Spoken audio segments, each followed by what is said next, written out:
Génesis capítulo 22, versículo 7. Génesis 22, 7 en adelante. Dice así el texto bíblico. Entonces Isaac dijo a su padre: Padre mío. Y él respondió: ¿Qué, mi hijo? Isaac agregó: Aquí están el fuego y la leña, pero ¿dónde está el cordero para el holocausto? Y Abraham respondió: Dios proveerá del cordero para el holocausto, hijo mío. Y siguieron juntos. Y cuando llegaron al lugar que Dios le había dicho, Abraham edificó un altar y dispuso la leña. Ató a su hijo y lo puso en el altar sobre la leña. Y Abraham extendió su mano, tomó el cuchillo para degollar a su hijo. Entonces el ángel del Señor lo llamó desde el cielo y le dice: Abraham, Abraham. Y él respondió: Aquí estoy. Y le dijo: No alargues tu mano sobre el muchacho, ni le hagas nada. Ya sé que temes a Dios, pues no negaste a tu hijo, tu único hijo. Es interesante que esa palabra único hijo, al hijo al cual más amas, que fue allí el desafío, la prueba de Abraham cuando recibió la orden de Dios: quiero que lleves al monte Moria y ofrecerlo como sacrificio a tu único hijo, al hijo que más amas. Claro, uno cuando es padre puede entender mucho mejor esta historia. Para todos aquellos que somos padres, tenemos la experiencia de ser padres, sabemos que desde el momento que nuestro hijo, nuestra hija nace, nuestra vida ha cambiado de rumbo por completo. Nuestras prioridades han cambiado. Inclusive a partir de allí, tú ya no piensas más en ti mismo. Antes ibas a una tienda y buscabas alguna ropa nueva para ti. Cuando llega tu hijo, tu hija, tú ya no quieres más para ti. Tú estás buscando algo para tu hijo, para tu hija. Antes, tus sueños abarcaban más cosas pensando en ti, en tu bienestar. Pero a partir de la llegada de los hijos, nuestros sueños no es que se truncan, continúan, pero se amplían. Y se amplía en el sentido de que ahora tu sueño va enfocado, va direccionado a cómo puedes involucrar a tus hijos o cómo ellos pueden avanzar, crecer. Y tú quieres facilitarles el camino. Tú quieres que el camino sea más llano y tú sueñas y sueñas. Y cuando ellos se enferman, tú darías todo para estar en su lugar. Tú harías todo lo imposible o lo posible. No importa, eres capaz de hacer cualquier cosa porque tu hijo puede estar bien. Ahora, el solo hecho de pensar, vamos a colocar este escenario, el solo hecho de pensar que tú sabes que tu hijo va a morir causa dolor. Solo pensar, no es que estás viendo esa situación, solo el hecho de pensar, porque tú ya no te imaginas la vida sin ellos, no te imaginas más la vida sin ellos. Ahora, pero vamos más allá de eso. Abraham no solamente sabía cómo iba a morir su hijo, sino que él iba a ser partícipe de ello. Entonces, por más que yo me coloque en lugar de Abraham por un momento y yo imagine en mi experiencia de padre con mi hija, yo ya no soporto el dolor de solo imaginar que va a morir, pero aparte, el hecho de ser partícipe de eso va más allá. Por eso es que nadie más en la historia bíblica ha recibido una orden parecida. Dios sabía a quién le pidió. Dios sabía que Abraham se tornaría en un ejemplo completo de obediencia absoluta a Dios sin discutir. Y aún cuando él estaba dispuesto a entregar aquello que más amaba, no es que Abraham no lo amaba, por eso la expresión dice: a tu hijo a quien más amas, pero el amor que tienes por mí va a ser superior a cualquier amor que tú tengas en este mundo. Lo mismo que Jesús dice ahora en los evangelios cuando registran: si alguien quiere ser mi discípulo, niéguese a sí mismo, tome su cruz y sígame, porque aquel que ama más padre, madre, hijos, o sea, más que a mí, no es digno de mí. O sea, nuestro amor a Dios tiene que estar por encima de todo lo que nosotros podamos amar en esta vida. Todo, absolutamente todo. El amor de Dios no tiene competencia. Pero no vamos a hablar de Abraham. Hoy hablamos de Isaac. Porque si bien es cierto, Isaac cumple un rol secundario, no principal.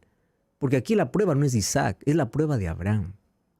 A pesar de ello, Isaac es uno de los personajes bíblicos del cual necesitamos aprender lecciones importantísimas por su vida, por su sumisión, por su obediencia. Vamos a retroceder un poquito. No existió en nuestro mundo un hijo que sea más esperado. Todos los hijos son esperados, todos. Es más, muchos luchan por la llegada del primero, ¿no? O aquellos que siempre están deseando tener un bebé. Todos los padres esperamos la llegada de un hijo, pero nunca en la historia hubo un muchacho tan deseado y esperado por una razón.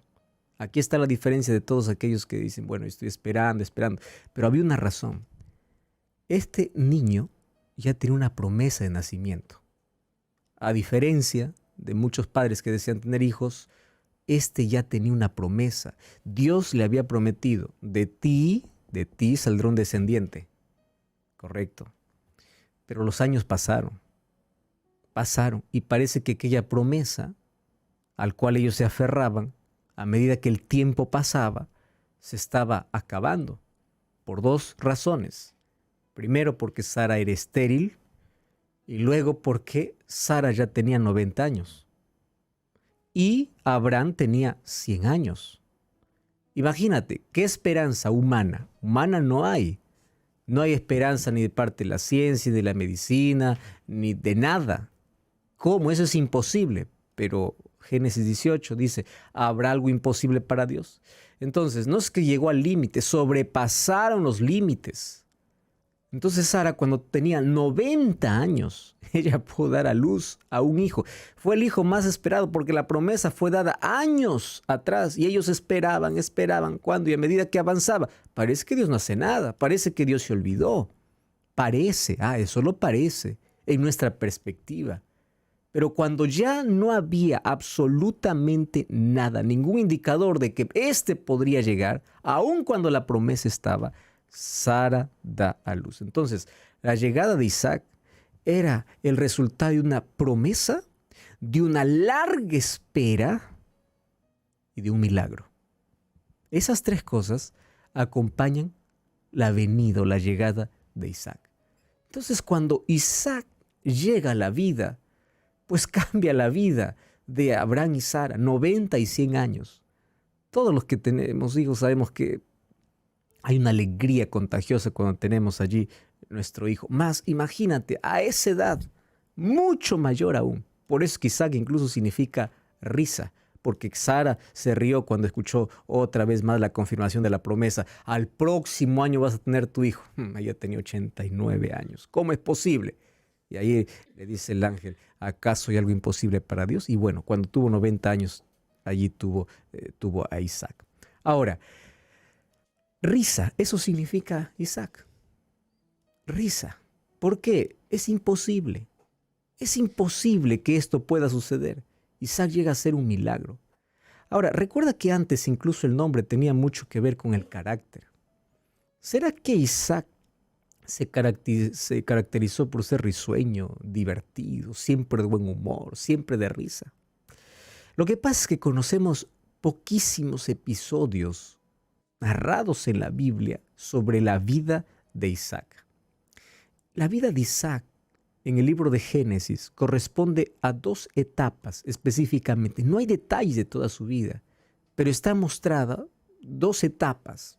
La primera etapa, cuando estuvo viviendo con sus padres, y son así puntos bien puntuales, ¿no? O bien específicos. Génesis 18 nos habla sobre su nacimiento y el momento que fue destetado. De allí vemos el sacrificio en el monte Moria, Génesis capítulo 22. Luego Génesis 23 nos habla sobre el fallecimiento de su madre. Luego vamos a ver que a los 40 años él se casa, Génesis 24. Está parte de su vida en cada capítulo, a partir del capítulo 18. Bueno, allí hay un silencio, porque de ahí vamos a la otra parte de su vida, que es la época de su patriarcado, cuando nace Jacob y Esaú, cuando va para Gerar, cuando da la bendición a Jacob y a Esaú, cuando está en la parte final de su vida, el casamiento de Esaú y luego su muerte. Son cosas muy específicas, muy puntuales. Ahora, una de las cosas curiosas que acompaña la vida de Isaac es que todo acontecimiento donde aparece Isaac nunca lo vemos como el actor principal. Siempre lo vemos cumpliendo un rol secundario. Una de las cosas que llama la atención. No aparece como el protagonista. Cuando hablamos de Abraham, Abraham es el protagonista. Cuando hablamos de Jacob, incluso el hijo de Isaac, Jacob es el protagonista. Pero en Isaac no. Siempre, cada momento que aparece, aparece unida a otro acontecimiento que se torna principal y él se torna secundario. Mira, un ejemplo.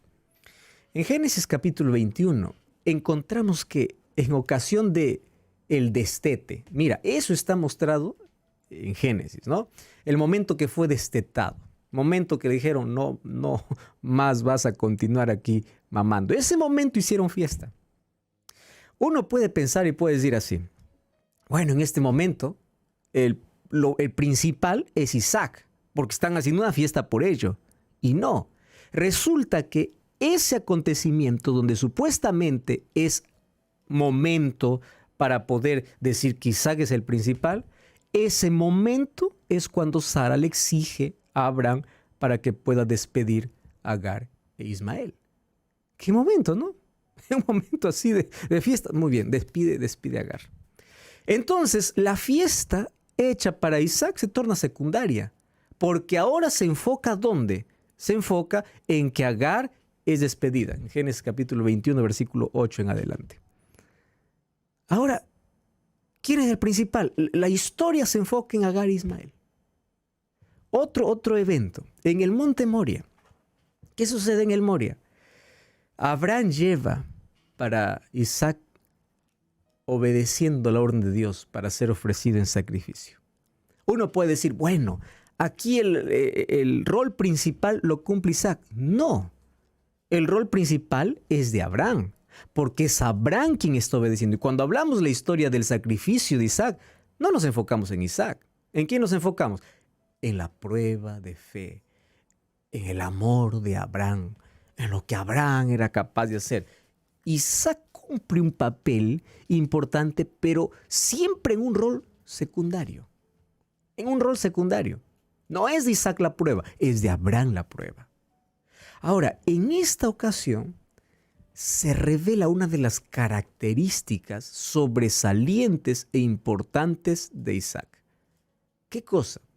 Sometimiento total a la voluntad del Padre. Y ese es el punto que nosotros necesitamos analizar hoy. Sometimiento total, absoluto. ¿Qué cosa era para un muchacho que tendría 17, 18 años, con un anciano de más de 100 años? 120 años ya tenía Isaac o Abraham. ¿Qué cosa es para un muchacho que tiene 20 años dejar a su padre con la cuerda y él correr? Mas él se dispuso, él se sometió, él aceptó. Es más, él ayudó. Le ayudó a su padre, porque sabía el sufrimiento que su padre estaba pasando en ese momento. Dice, Padre, no solamente me someto a la voluntad de Dios ni a la tuya, sino te ayudo para que esto te sea menos doloroso. Fíjate otro episodio, porque vamos a analizar aquí episodios específicos que nos traen lecciones para nuestra vida. Cuando él ya estaba viejito, en la parte final de su vida, dice que él perdió la vista. Él ya no podía ver. Y él quiere bendecir a Esaú, porque él se torna su hijo favorito. La bendición estaba destinada para el primogénito. Pero cuando su esposa escucha eso, que llegó el momento de dar la bendición, hace una conspiración. Y lo que hace la esposa de Isaac es hablar con el hijo menor, con Jacob. Y lo coloca a Jacob para que pueda recibir la bendición antes que Esaú. Bueno, ¿a qué punto yo quiero llegar? Es que cuando esto sucede e Isaac se da cuenta, presta atención aquí, Isaac no se enoja con Rebeca, no se enoja con Jacob. ¿Sabes qué hace? Otra vez se somete. ¿Se somete a quién? A la voluntad de Dios. Incluso después de haber sido engañado, él no reclama, él no se enoja. Él dice, así lo habrá permitido Dios. Y listo. ¿Te das cuenta la vida de sometimiento en la infancia, en la juventud y en la madurez? Toda su vida fue de sometimiento, de obediencia. Dios es el que guía. Yo no tengo el rol principal, tengo el rol secundario, pero Dios es el que guía. Qué impresionante es ver en Isaac una de las características esenciales en la vida de todo creyente. Ahora, hay un texto interesante que habla sobre el sometimiento y el respeto de Isaac por su padre, donde allí dice que todo esto fue el resultado de su educación, que le habían enseñado a amar una vida de obediencia. Y aquí viene la parte más importante. A medida o al mismo tiempo que Abraham exigía a sus hijos que respeten la autoridad paterna, su vida diaria era testimonio de obediencia. Aquí está el punto principal. Abraham no solo le decía a su hijo, sé obediente. Abraham le enseñaba a su hijo a ser obediente con su ejemplo. Abraham no solamente decía, Isaac, tienes que someterte a Dios. Abraham le contaba, un día Dios me llamó a abandonar todo y yo salí creyendo en Él. Tú tienes que someterte a Dios, tú tienes que someterte a la autoridad divina, tú tienes que obedecer. La obediencia para Isaac no eran palabras, la obediencia para Isaac era ejemplo. Por eso es que él vivió una vida basada en obediencia, no solo porque su padre le enseñó a respetar la autoridad, sino porque vio que su padre respetaba la autoridad máxima que era Dios. Él tenía la imagen, el modelo de un padre como una figura de autoridad, pero también como una figura de ejemplo. Esto es lo esencial. ¿Qué tipo de padres fueron Abraham y Sara? Abraham ejerció un sentido fuerte de autoridad y su madre de entrega, de amor.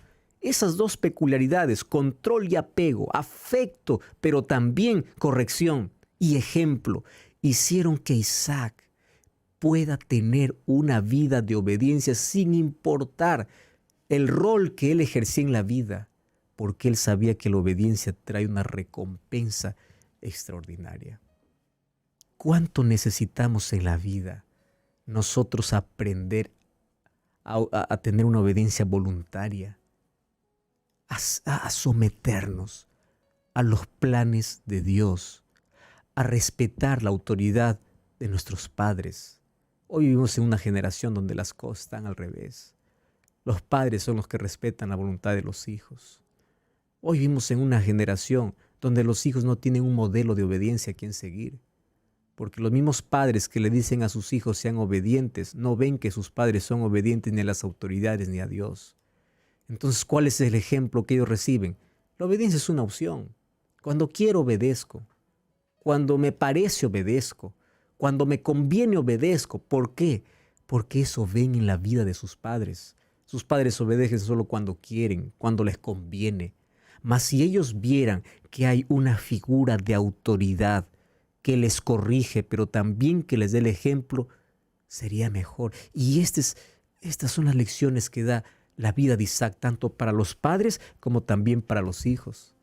Ahora los hijos necesitan respetar a sus padres, necesitan someterse,